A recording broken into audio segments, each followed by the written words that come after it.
मालिनी एक ऐसा राज्य जहां कभी एक ही सूरज की किरण में सब कुछ मिलता था। धूप, गर्मी, ठंडक और छांव। यह राज्य जैसे अपनी रेत में बसी हुई किस्सों की परतों को संजोए हुए था।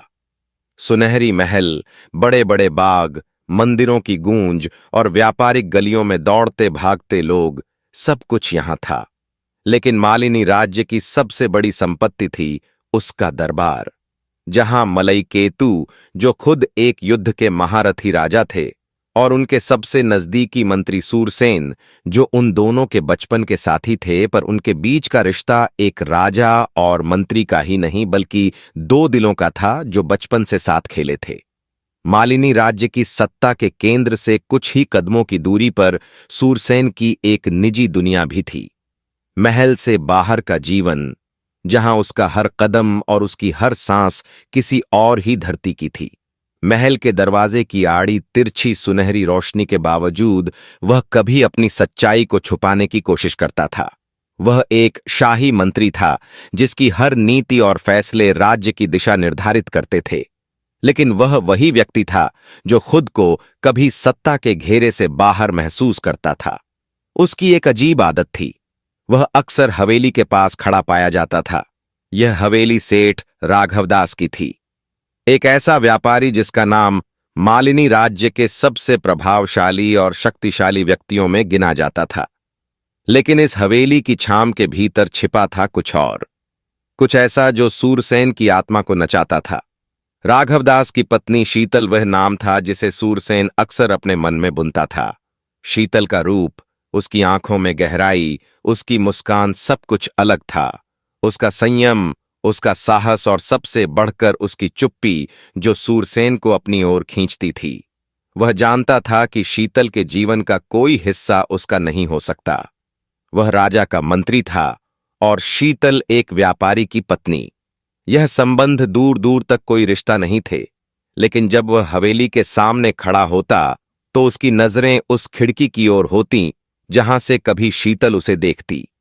यह बस एक खिड़की का रुक रुक कर खुलना और एक छाया का धीमे से गुजरना। वह पल था जो सूरसेन की आत्मा को छू जाता। वह जानता था कि यह सब कुछ गलत था। यह प्रेम नहीं था। यह शायद मोह था, शायद काव्य था, या शायद एक कल्पना। वह हमेशा अपने आप से यही कहता, यह सिर्फ एक आवेग है, एक क्षणिक भावनात्मक उथल पुथल जो वक्त के साथ ठंडा हो जाएगा। लेकिन फिर भी हर शाम जब वह हवेली के पास से गुजरता तो उसका दिल एक अजीब सी हलचल महसूस करता। शीतल की चुप्पी, उसकी गहरी आंखें, वे सब उसे एक आकर्षण की तरह खींचते थे। लेकिन वह खुद को समझाता था, यह राज्य की सेवा का ही तो परिणाम है। सत्ता का प्रभाव तुम्हारी सोच पर होगा। एक दिन ऐसा हुआ कि मालिनी राज्य में व्यापार का संकट आ गया। राज्य के अधिकांश व्यापारी एक दूसरे से प्रतियोगिता में लगे हुए थे और राघवदास, जिनके व्यापार की ताकत कभी अपराजय मानी जाती थी, अब मुश्किल में थे। उनके स्वास्थ्य की हालत भी बिगड़ चुकी थी और उनके व्यापार में उनकी पत्नी शीतल ने अपना कदम आगे बढ़ाया। शीतल ने सेठ राघवदास के व्यापार को न सिर्फ संभाला बल्कि उसे नई दिशा दी। उसकी समझदारी, व्यापारिक दिमाग और फैसले उसे और भी नजदीक लाए थे। धीरे धीरे उसने अपने आसपास की दुनिया को बदल कर रख दिया था। लोग अब शीतल को सिर्फ एक व्यापारी की पत्नी नहीं, मालिनी राज्य के सबसे प्रभावशाली स्त्री के तौर पर पहचानने लगे थे। सूरसेन की भूमिका अब और भी ज्यादा महत्व रखती थी, क्योंकि मालिनी राज्य की राजनीति में हर एक कदम के पीछे उसकी नीति का हाथ था। पर सूरसेन की जिंदगी में एक नया मोड़ तब आया जब उसने शीतल को नजदीकी से देखा। उसकी आंखों में छुपा एक गहरा दुख, एक शांति थी जो उसकी पूरी व्यक्तित्व को ढंकता था।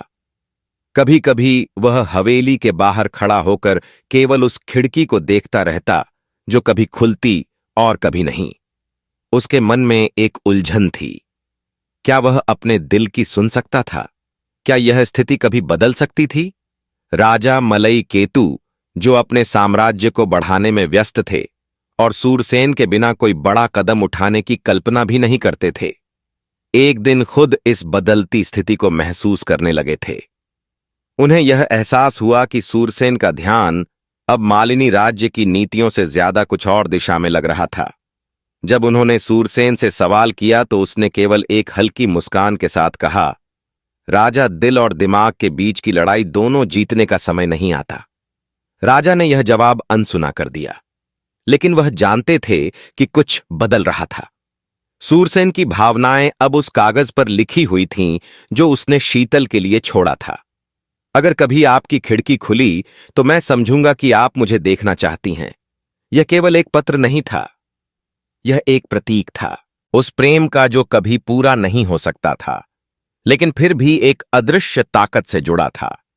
इस चुप्पी और असमंजस में मालिनी राज्य की सत्ताएं और उसकी कहानियां एक नई दिशा में मोड़ लेने वाली थी। यह प्यार, यह खामोशी, यह राजनीति, सब कुछ राज्य के भविष्य को फिर से आकार देने वाला था। मालिनी राज्य के दरबार में जहां कभी युद्ध की गर्जना और राजा के आदेशों का बोलबाला था, वहां अब एक नई हलचल पैदा हो रही थी। सेठ राघव दास, जो कभी इस राज्य के सबसे बड़े व्यापारी थे, अब अपनी बीमारियों से जूझ रहे थे। उनके शरीर ने साथ छोड़ दिया था, लेकिन उनके व्यापार की धारा अब भी तेज थी और इसे संभालने का जिम्मा उनकी पत्नी शीतल ने लिया था। शीतल, जिनकी शांतिपूर्ण उपस्थिति और व्यापारिक निपुणता ने उन्हें राज्य के सबसे प्रभावशाली महिला व्यक्तित्वों में से एक बना दिया था, अब राज्य की व्यापारिक धारा की दिशा तय करने लगी थी।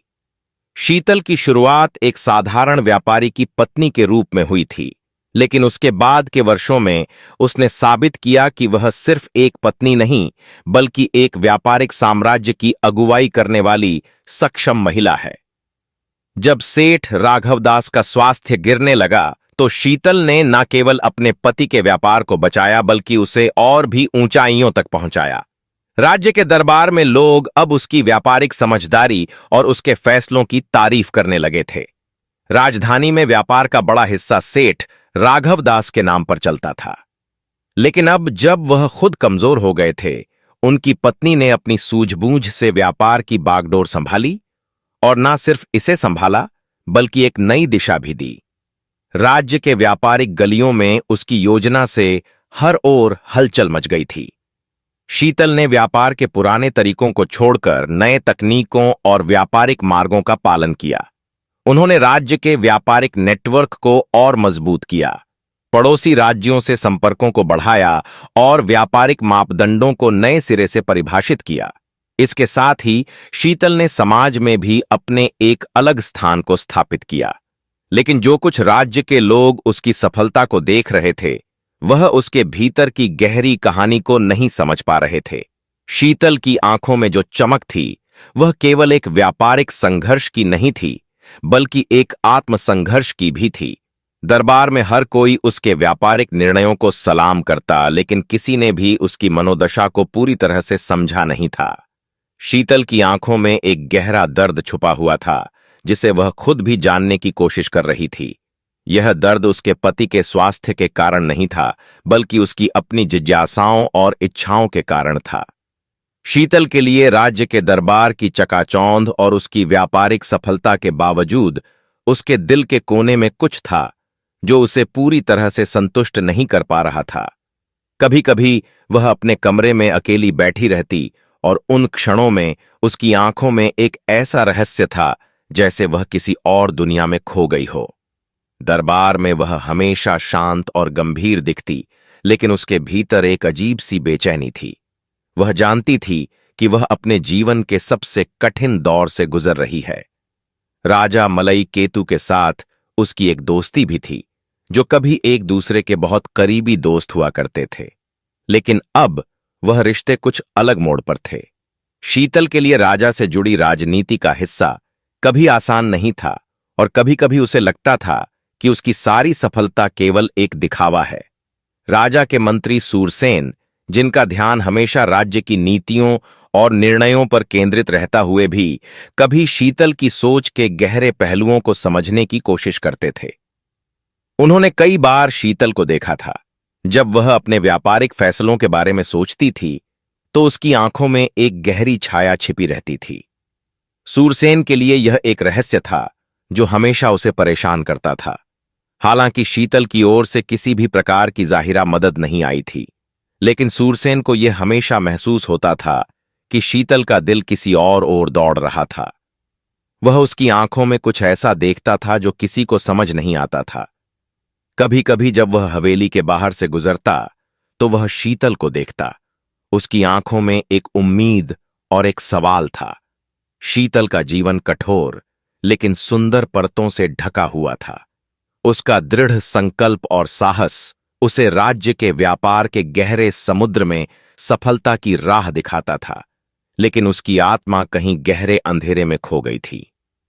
उसने कभी अपनी आंखों में एक हल्की सी आंच देखी थी, लेकिन वह जानती थी कि वह हमेशा उन रास्तों से दूर रह सकती है जिन पर उसकी आत्मा चलने की ख्वाहिश करती थी। राज्य के दरबार में एक नया अध्याय तब लिखा गया जब शीतल ने अपने पति के साम्राज्य को नई दिशा दी। दरबार में उसकी चर्चा थी, लेकिन उसकी आत्मा की गहराई का कोई अनुमान नहीं लगा पा रहा था। दरबार के लोग उसकी व्यापारिक निपुणता और बुद्धिमत्ता की प्रशंसा करते थे, लेकिन शीतल के भीतर का संघर्ष कोई नहीं जान सका। राजा मलई केतु ने एक दिन शीतल से पूछा, आपकी आंखों में जो चमक है वह सिर्फ व्यापारिक सफलता की नहीं हो सकती। शीतल, क्या यह कुछ और है? शीतल ने उसे शांत नजर से देखा और हल्की मुस्कान के साथ जवाब दिया, राजा व्यापार केवल एक हिस्सा है, लेकिन जीवन की सच्चाई और संघर्ष कहीं और है। यह बातचीत शीतल के दिल के भीतर के उस युद्ध की पहचान थी जिसे केवल वह ही महसूस कर सकती थी। उसने अपनी शक्ति से राज्य को चलाने का बीड़ा उठाया, लेकिन क्या वह अपनी आत्मा की आवाज को अनसुना कर पाएगी? क्या वह कभी उस शांति को पा सकेगी जिसे वह दिल से चाहती थी? समय के साथ शीतल की कहानी भी एक नए मोड़ की ओर बढ़ने वाली थी, लेकिन वह मोड़ कहां होगा यह किसी को नहीं पता था। राजा मलई केतु का दरबार हमेशा से ही राज्य की राजनीतिक, सांस्कृतिक और व्यापारिक गतिविधियों का केंद्र रहा है। मालिनी राज्य के प्रत्येक कदम का प्रभाव राज्य के भविष्य पर पड़ता था, और यही वजह थी कि राजा मलई केतु हर समय अपनी नीतियों और मंत्रियों की सलाह से सतर्क रहते थे। यह दिन कुछ खास था क्योंकि दरबार में एक महत्वपूर्ण राजकीय आयोजन हो रहा था। राज्य की एक महत्वपूर्ण व्यापारिक संधि पर चर्चा की जाने वाली थी जो राज्य की समृद्धि को और बढ़ा सकती थी। राजा मलई केतु को इस आयोजन में अपने सबसे भरोसेमंद मंत्री सूरसेन को एक विशेष बैठक में बुलाना था। यह बैठक एक अलग तरह की थी क्योंकि इसके साथ शीतल को भी आमंत्रित किया गया था। शीतल, जो अब राज्य के व्यापारिक साम्राज्य की प्रमुख धारा बन चुकी थी, राजा मलई केतु के लिए उतनी ही महत्वपूर्ण हो चुकी थी जितनी उनकी सेना और राज्य की सुरक्षा। राजा ने जानबूझकर सूरसेन और शीतल को आमंत्रित किया था ताकि दोनों के बीच किसी प्रकार की सामंजस्य स्थापित हो सके और राज्य के व्यापारिक रास्तों और राज्य की नीतियों पर एक साझा विचार विमर्श किया जा सके। लेकिन राजा मलई केतु को इस बैठक के दौरान जो कुछ हुआ वह उम्मीद से कहीं अधिक जटिल था। जब दोनों की पहली मुलाकात हुई तो दोनों के बीच एक असहज सन्नाटा फैल गया। सूरसेन, जो पहले ही बहुत चौकस और शांतिपूर्ण मंत्री के रूप में जाने जाते थे, ने शीतल को देखा। उनके चेहरे पर एक गहरी सोच और तीव्रता थी, जैसे वह किसी रहस्य को खोलने की कोशिश कर रहे हों। शीतल की आंखों में भी वही तीव्रता थी, लेकिन उसकी दृष्टि में एक तरह का दर्द भी था जो सूरसेन से छिपा नहीं रह सका। दोनों का मिलना एक असाधारण क्षण था। जैसा कि राजा मलई केतु ने कल्पना की थी, दोनों के बीच तुरंत एक मानसिक टकराव की शुरुआत हुई। शीतल ने अपनी पूरी ताकत लगाकर यह दिखाने की कोशिश की कि वह एक व्यापारी से कहीं बढ़कर है। उसकी राजनीतिक समझ और निर्णय लेने की क्षमता अद्वितीय है। लेकिन वहीं सूरसेन, जो एक प्रभावशाली राजनीतिज्ञ और रणनीतिकार के रूप में जाने जाते थे, अपनी शांति और गंभीरता के साथ शीतल की ओर देख रहे थे, मानो वह उसके हर कदम और हर शब्द को महसूस करने की कोशिश कर रहे हों। शीतल की आंखों में कुछ ऐसा था जो सूरसेन को बेचैन कर रहा था। वह देख सकता था कि वह महिला केवल एक व्यापारी नहीं, बल्कि एक जटिल और गहरे संघर्ष से गुजर रही एक इंसान थी। उसकी आंखों में एक खास प्रकार की गूढ़ता थी, जैसा कि वह किसी को भी अपने सबसे गहरे विचारों तक पहुंचने नहीं देती थी। उसकी नजरों में ऐसा दर्द था जिसे शायद ही कोई समझ पाता, लेकिन सूरसेन ने उस दर्द को तुरंत पहचान लिया। वह जानता था कि शीतल केवल व्यापार की दुनिया में नहीं, बल्कि अपनी जिंदगी के गहरे हिस्सों में भी संघर्ष कर रही है। सूरसेन का मन उस दर्द को समझने के लिए बेचैन था। वह देख रहा था कि शीतल के भीतर कुछ ऐसा था जो उस सामान्य व्यापारी की छवि से कहीं परे था। उसकी आंखों में एक तीव्रता थी, एक गंभीरता जो उससे छिपी हुई थी, और सूरसेन के लिए यह समझना जरूरी हो गया था कि शीतल केवल एक शानदार व्यापारी नहीं, बल्कि एक कठिन लड़ाई लड़ने वाली महिला भी थी। राजा मलई केतु सिंह की नजरें दोनों पर थीं। वह देख सकते थे कि इस पहली मुलाकात में एक प्रकार की अनदेखी जंग चल रही थी। दोनों के बीच एक ऐसा खिंचाव था जिसे समझना किसी के लिए भी आसान नहीं था। सूरसेन, जो अपनी बुद्धिमत्ता और परिपक्वता के लिए प्रसिद्ध थे, शीतल से केवल व्यापारिक दृष्टिकोण से ही नहीं, बल्कि एक गहरी मानवता और संघर्ष के दृष्टिकोण से भी परिचित होना चाहते थे। सूरसेन ने धीरे से शीतल से कहा, मुझे यह समझने में देर नहीं लगी। सेठानी, आप केवल एक व्यापारी नहीं हैं। आपके अंदर कुछ और भी है जो छिपा हुआ है, लेकिन जो किसी को दिखाई नहीं देता। शीतल, जो अपने भीतर के गहरे दर्द और संघर्ष को हमेशा छिपाने की कोशिश करती थी, उसने उसकी ओर बिना कोई प्रतिक्रिया दिए देखा। उसकी आंखों में एक हल्की सी चमक आई, लेकिन उसने तुरंत ही उसे छिपा लिया। आप सही कह रहे हैं मंत्री, शीतल ने धीरे से उत्तर दिया, लेकिन मेरा संघर्ष केवल व्यापार तक सीमित नहीं है। यह मेरी जिंदगी का हिस्सा है, जिसे मैं अकेले ही लड़ रही हूं। सूरसेन को अब पूरी बात समझने का एक मौका मिला। उन्होंने देखा कि शीतल अपने शब्दों में जितना कड़ा दिखती है, उतना ही उसकी आत्मा गहरे जख्मों से भरी हुई है। वह किसी को यह नहीं दिखाना चाहती थी, लेकिन सूरसेन उसकी नजरों में वह सब देख पा रहा था जो उसने कभी किसी के अंदर नहीं देखा था। राजा मलई केतु ने चुपचाप दोनों की बातचीत को सुना। वह जानते थे कि यह मुलाकात केवल व्यापारिक चर्चा का हिस्सा नहीं थी, बल्कि यह दोनों के बीच की गहरी समझ और विश्वास की शुरुआत थी। राजा को यह महसूस हुआ कि शीतल और सूरसेन के बीच एक अदृश्य रिश्ता बन रहा था, जो राज्य के भविष्य के लिए महत्वपूर्ण हो सकता था। उस दिन की मुलाकात ने दरबार में एक नया मोड़ ले लिया। सूरसेन और शीतल के बीच एक अनकहा समझौता हो चुका था, एक समझ जो राज्य के भविष्य को दिशा देने वाली थी। लेकिन क्या वह संघर्ष जो दोनों के अंदर था कभी समाप्त होगा? और क्या राजा मलई केतु इस रिश्ते का सही दिशा में इस्तेमाल कर पाएंगे? यह सवाल अब राज्य के दरबार में सबसे महत्वपूर्ण बन गया था। यह मुलाकात एक महत्वपूर्ण मोड़ थी, क्योंकि इसने न केवल राजा और मंत्री के बीच की रणनीति को बदला, बल्कि शीतल के भीतर की आत्मीयता और संघर्ष को भी उजागर किया, जो भविष्य में राज्य के हर फैसले पर असर डालने वाला था। रात का समय राज्य के दरबार के बाहर एक अजीब सी चुप्पी ले आता था। जैसे ही सूर्य अस्त होता, सम्राट मलई केतु का महल धीरे धीरे शांत हो जाता और दरबार की तेजी धीरे धीरे कहीं खो जाती। लेकिन इस अंधेरे में एक और दुनिया बसी थी, जो राज्य के प्रमुख राजनेताओं और व्यापारियों से कहीं परे थी। यह वह दुनिया थी जहां रिश्तों की नजरें कुछ ज्यादा ही गहरी और जटिल हो जाती थीं। सूरसेन, जो दिन भर राज्य के मामलों में उलझा रहता, रात होते ही एक अलग ही शांति की तलाश में निकल पड़ता। वह अब शीतल से मिलने का बहाना ढूंढता, लेकिन यह मिलन केवल व्यावसायिक नहीं था। इसके अंदर कुछ और था जो दोनों के बीच आकर खुलता था। वह चुपके से शीतल की हवेली के पास आता और उसके दरवाजे पर खड़ा रहता, जैसे वह कुछ खोज रहा हो। हवेली का वातावरण रात के सन्नाटे में गहरी खामोशी में डूबा हुआ था, लेकिन अंदर से कभी कभी कोई हलचल सुनाई देती थी, जैसे किसी का दिल धड़क रहा हो, जैसे कोई गुप्त साक्षात्कार हो रहा हो।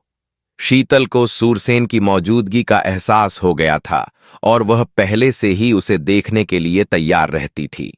वह उस दुनिया से परे एक सशक्त महिला थी, जो व्यापार, राजनीति और अपने व्यक्तिगत संघर्षों को बखूबी संभालती थी।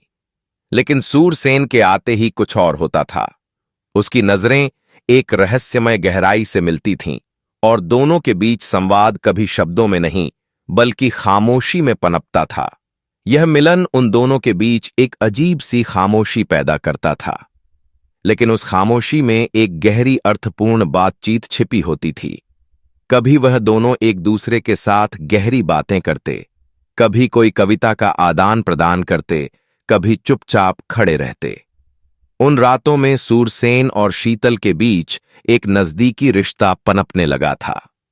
दोनों ने कभी अपनी भावनाओं को शब्दों में नहीं बांधा, लेकिन उन चुप्पियों में वह दोनों एक दूसरे के सबसे गहरे विचारों और दर्द को महसूस करते थे। शीतल की आंखों में वह दर्द था जिसे शायद कभी कोई समझ नहीं पाया था। वह अकेले ही अपने पति के व्यापारिक साम्राज्य को संभाल रही थी और साथ ही राज्य की राजनीति की जटिलताओं में उलझी हुई थी। लेकिन सूरसेन के साथ वह कभी कभी अपने भीतर की उस स्त्री को महसूस करती थी जो दर्द, संघर्ष और कठिनाइयों के बावजूद अपनी शक्तियों को पहचानने लगी थी। सूरसेन, जो दिन में मंत्री के रूप में राज्य के मामलों को देखता था, रात में एक इंसान बनकर शीतल के पास आता और उसे ऐसा लगता जैसे वह किसी शरण में आ गया हो, जहां वह अपने जीवन के संघर्षों को छोड़ सकता था। यह मिलन हालांकि सहज और शांतिपूर्ण प्रतीत होता था, पर इसके भीतर एक खतरनाक लकीर थी। सूरसेन का मंत्री होना और शीतल का सेठानी होना दोनों के बीच इस रिश्ते को कभी भी वैध नहीं मान सकते थे। यह रिश्ता एक गहरी जटिलता में था, क्योंकि राज्य के राजकीय कानून और समाज की परंपराएं इसे स्वीकार नहीं कर सकती थीं। दोनों जानते थे कि अगर किसी को इस रिश्ते के बारे में पता चला तो उनका सम्मान, उनका पद और उनका परिवार दोनों की जिंदगियों को पलटकर रख देगा। परंतु इस गुप्त मिलन की अपनी शक्ति थी। शीतल और सूरसेन दोनों इस रिश्ते में बंधने के बावजूद एक दूसरे के साथ संवेदनशीलता और समझ से जुड़े हुए थे। यह एक तरह का मौन वचन था जिसमें दोनों ने अपने दिलों की सच्चाई को स्वीकार किया था। उनका संवाद शब्दों से कहीं अधिक था। उनकी आंखों, उनकी हंसी, उनके चुप्पी और उनके नजरों की अदृश्य बारीकियां राज्य के कड़े नियमों और दरबार के दबाव के बावजूद दोनों के बीच एक विश्वास की दीवार बन चुकी थी, जिस पर उनका रिश्ता धीरे धीरे निर्मित हो रहा था। शीतल के दिल में एक गहरा साहस था और सूरसेन की सोच में एक चतुराई जो उसे हमेशा इस रिश्ते के खतरों से बचाती थी। राज्य का दरबार, जो हमेशा अपनी शक्ति और मर्यादा के लिए जाना जाता था, अब एक नाटकीय मोड़ की ओर बढ़ने लगा था। राजा मलई केतु, जो राज्य के सर्वोच्च पद पर आसीन थे, को अब यह खबर मिली थी कि उनके सबसे भरोसेमंद मंत्री सूरसेन किसी महिला के प्रेम में डूबे हुए हैं। यह समाचार दरबार में तूफान की तरह फैल गया। मालिनी राज्य के राजमहल के हर कोने में सन्नाटा पसरा हुआ था और हर कोई इस बात को लेकर चिंतित था कि राज्य के मंत्री के बारे में ऐसी अफवाहें किस तरह की राजनीति की दिशा तय करेंगी। राजा मलई केतु, जिनके लिए राज्य की प्रतिष्ठा और मर्यादा सर्वोपरि थी, इस खबर से हिल गए थे। उन्होंने कभी कल्पना भी नहीं की थी कि सूरसेन, जो न केवल उनके सबसे विश्वसनीय मंत्री थे बल्कि एक वीर और प्रबुद्ध शख्सियत माने जाते थे, इस तरह की किसी व्यक्तिगत प्रेम कहानी में उलझ सकते हैं। मलई केतु के लिए यह कोई साधारण अफवाह नहीं थी। यह उनकी पूरी शाही व्यवस्था की प्रतिष्ठा के लिए खतरा बन चुकी थी। राजा के आदेशों पर महल के भीतर और बाहर के सभी सेवकों को तलाशी ली गई और उनके हर कदम पर नजर रखी जाने लगी। शीतल की हवेली में काम करने वाले कुछ सेवकों से सख्ती से पूछताछ की गई और एक सेवक ने, जो शीतल की हवेली में कार्यरत था, सच उजागर कर दिया। उसने बताया कि मंत्री सूरसेन और शीतल के बीच गुप्त मुलाकातें होती थीं, जो अब राजमहल के बाहर चर्चा का विषय बन चुकी थीं। यह खुलासा राजा के लिए किसी धक्के से कम नहीं था। राजा मलई केतु को यह बात सहन नहीं हो रही थी कि उनका विश्वासपात्र मंत्री, जो राज्य के मामलों में सर्वोत्तम निर्णय लेने के लिए जाना जाता था, अब एक निजी रिश्ते में उलझा हुआ था। राजा के मन में एक ही विचार गूंज रहा था, क्या यह मंत्री राज्य की मर्यादा को कलंकित कर रहा है? राजमहल में एक गहरी साजिश चल रही थी। राजा ने सूरसेन को तुरंत दरबार में बुलवाया। एक शाही सभा के दौरान सूरसेन को खड़ा किया गया और उसे बुरी तरह से फटकारा गया। राजा मलई केतु ने उसे घूरते हुए कहा, तुम राज्य के मंत्री हो, इस तरह के निजी संबंधों में उलझे हो। क्या तुम्हें यह नहीं पता कि एक मंत्री का आदर्श राज्य के लिए होता है, न कि अपनी व्यक्तिगत इच्छाओं के लिए? सूरसेन, जो हर समय अपने कर्तव्यों में संलग्न रहता था, अब राजा की इस चुनौती से स्तब्ध था। उसे महसूस हुआ कि वह अब किसी जाल में फंस चुका था जिसे उसने अपनी बेपरवाही से बुना था। उसने किसी प्रकार की सफाई देने की कोशिश की, लेकिन राजा के सामने यह तर्क करना बेकार था। मलई केतु ने उसकी हर बात को नकारते हुए एक कठोर निर्णय लिया। तुम्हारी इस गलती के लिए तुम्हें दंड मिलेगा, राजा ने कड़क स्वर में कहा।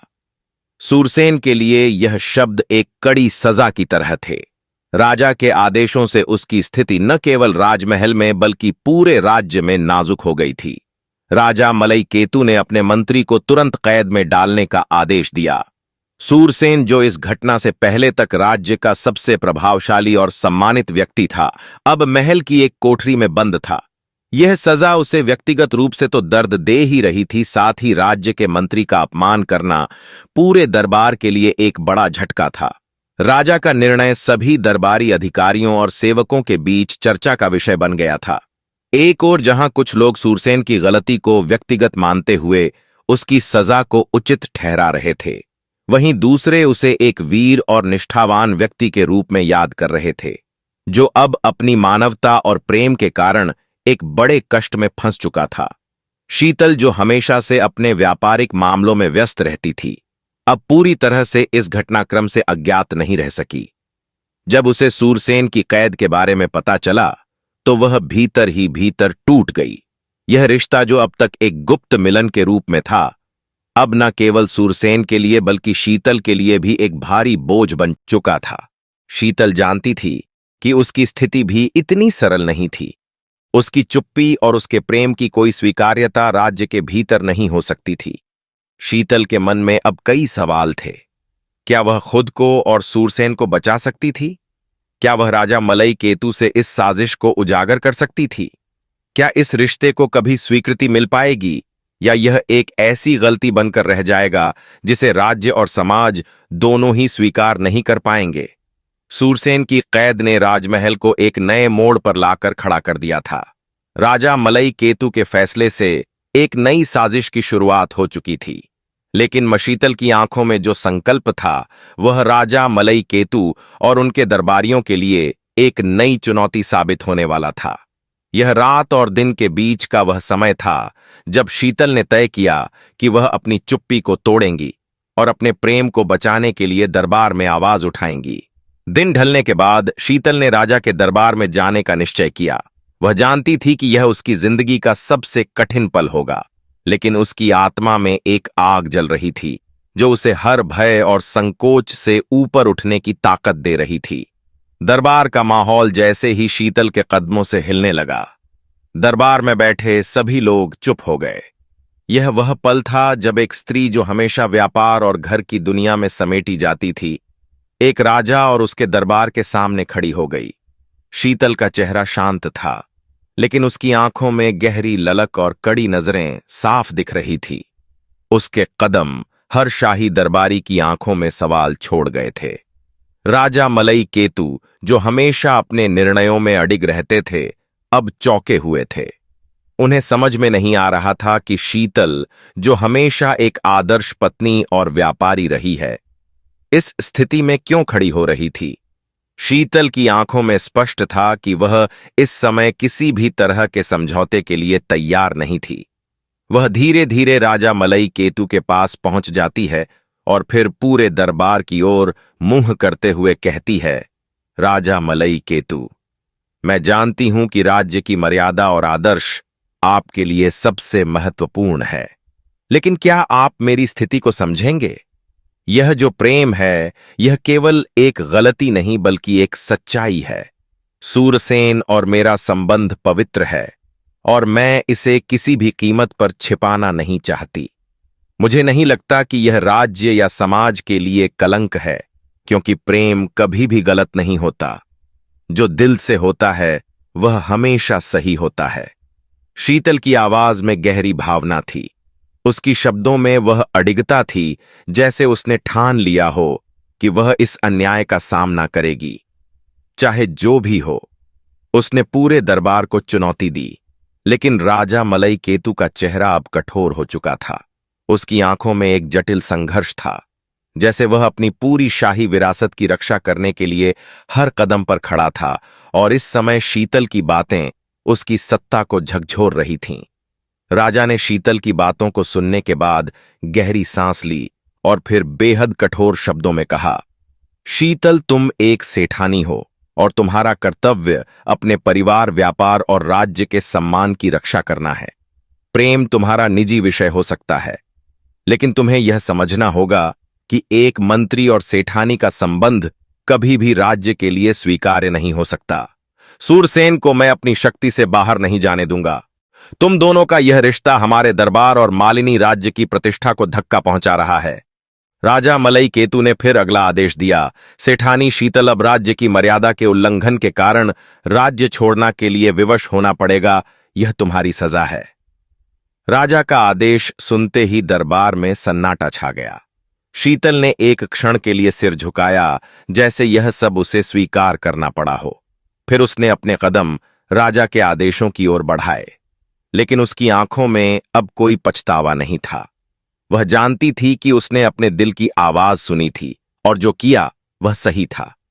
शीतल ने राज्य को छोड़ने का निर्णय लिया था, लेकिन उसकी आत्मा में अब भी वह शक्ति थी जो उसे अपने प्रेम को बचाने के लिए जीने की प्रेरणा देती थी। सूरसेन की स्थिति अब और भी गंभीर हो गई। राजा ने उसे राज्य से निष्कासित करने का आदेश दिया।